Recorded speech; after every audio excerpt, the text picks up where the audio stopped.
Today is June 27th, 2026, and this is Read Through the Bible. Hi, everyone. What's special about today? Today is our 34th wedding anniversary. Yeah, we were married on June 27th, 1992. That's right, in Los Angeles. Yep, and there was a big earthquake the next day. There was. There was.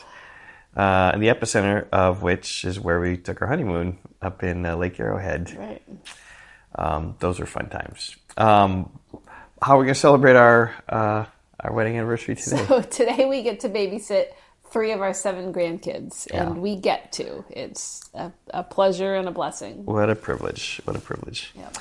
Okay, so we're going to read Proverbs 27. We're going to read the first half of it, reading through verse 13. And these, again, from chapter 25, verse 1, are the Proverbs of Solomon, which the men of Hezekiah, king of Judah, copied. So Hezekiah was 150 years, 200 years after Solomon. His Proverbs had just kind of been hanging around, and the men of Hezekiah put them together, and they are wonderful for our souls. Okay, 27 verse 1. Do not boast about tomorrow, for you do not know what a day will bring. This sounds a lot like James chapter 4. Yeah, yes it does. Right? Let no one boast about, I'm going to go here and do this and such. But, Right, but say, as the Lord wills. As the Lord wills, we should say about our future plans. Yep. Verse 2, let another praise you, and not your own mouth, a stranger, and not your own lips. Speaking of humility, let others praise you. A stone is heavy, and sand is weighty, but a fool's provocation is heavier than both. That's kind of back to like Proverbs chapter 26, showing all of the ways that a fool is in so much danger. Yeah, a provocation fool is heavier than sand, and stones are heavy. Okay, verse 4, wrath is cruel, anger is overwhelming, but who can stand before jealousy? Interesting, both verses 3 and 4 have that same kind of structure where they show 2 things, and then in contrast to that, they show a third thing that's even much weightier or much worse. Yeah, I just think about Proverbs 6, verse 34, for jealousy makes a man furious, and he will not spare when he takes revenge. Just the power of, if a wife is defiled is sort of the idea here, and just the rage that comes, and that you can stand against wrath and anger, but jealousy is like takes it to another level. Better is an open rebuke than hidden love. Verse 6, faithful are the wounds of a friend, profuse are the kisses of an enemy. Yeah, so 5 and 6 are talking about the same thing. Just when you can openly rebuke someone, it shows a sign of relationship.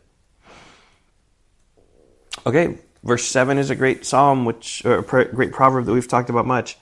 One who is full loathes honey, but to one who is hungry, every bitter thing is sweet. I mean, that just rings true in so many things. Yeah. That just, if you're around it a lot, you lose your sensitivity to how special it is. I think it's often said of churches that the first generation fights for the truth, the second generation enjoys the truth, and the third generation is bored with the truth. And that's the same thing, right? You got so much truth, so much Bible teaching, you're just kind of bored with it.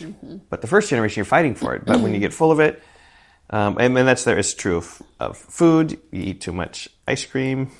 I mean, I think even of actually, David is in Jackson Hole, Wyoming right now. Yeah, that's right. When you live in the mountains, the people who we know there say, yeah, we just kind of get to the point where we don't really notice the mountains anymore. And so you just are kind of bored with it. But for someone who's maybe from the flatlands or from a desert with not much interesting scenery around, they get to the mountains and they're just in awe. They can't stop being amazed by them. So. That is a great illustration. Okay, verse 8. Like a bird that strays from its nest is a man who strays from his home. It's important for men to be at home. Oil and perfume make the heart glad, and the sweetness of a friend comes from his earnest counsel. That kind of goes with verse 6. Faithful are the wounds of a friend. Yes. Okay, verse 10. Do not forsake your friend and your father's friend, and do not go to your brother's house in the day of your calamity. Better is a neighbor who is near than a brother who is far away. Verse 11, be wise, my son, and make my heart glad, that I may answer him who reproaches me. Just speaks about a wise son will give you reason to not be reproached by other people. And you just say, well, look at what's produced. Here's my son, he's wise. Verse 12, the prudent sees danger and hides himself, but the simple go on and suffer for it. These people blindly making very foolish choices. Yeah.